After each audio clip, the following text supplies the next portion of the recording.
menyangkut dengan Danun penanaman modal.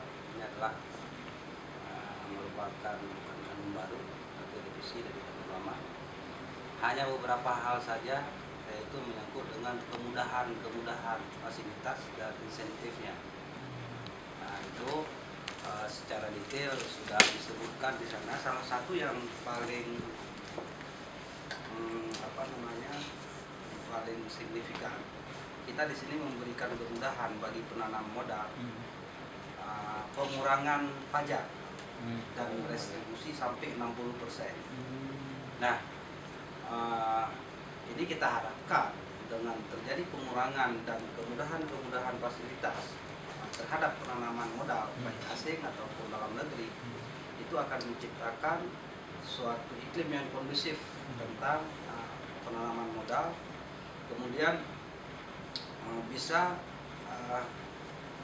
terjadinya peningkatan volume terhadap penanaman modal itu sendiri. Secara umum mungkin itu. Nah, di sini juga kita atur tentang kawasan ekonomi khusus, tapi kita tidak mengatur tentang kek arun. Kenapa seperti itu? Karena bisa jadi nanti perjalanan ke depannya ada kawasan-kawasan lain yang sama dengan kek arun juga.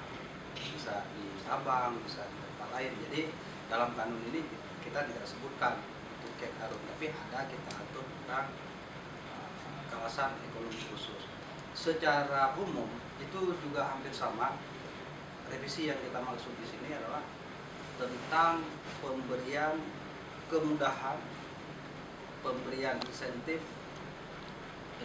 ini kepada pelaku internal, sedangkan kemudahan lebih kepada menanam modal itu sendiri.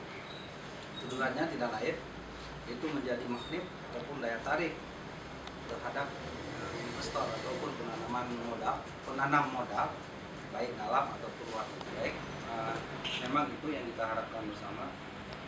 Bahkan ini kemarin itu kita ini sudah duluan sebenarnya kanun ini. Cuma karena terlambatnya turun hasil fasilitasi dari kementerian, makanya terlambat kita ajukan kepada pimpinan. Sebenarnya ini sudah surat penyerahan kepada pimpinan sudah 11 November ya.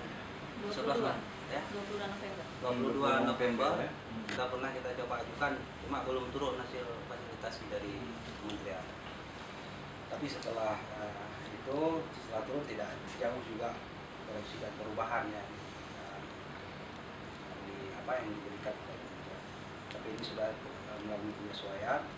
Secara umum seperti yang saya katakan tadi, ini mengatur tentang pemberian kemudahan kepada penanam modal, pemberian insentif kepada pelaku internal untuk menarik penanam modal. Kalau penanaman modal dalam ruang, kalau penanam untuk orang. Jadi diberi kemudahan kepada investor untuk merangsang tumbuhnya, meningkatnya investasi di Aceh. Dan ini kita harapkan 2019 sudah jalan beserta dengan aturan lainnya yang mengatur lebih rinci, termasuk pergub atau bisnis lainnya.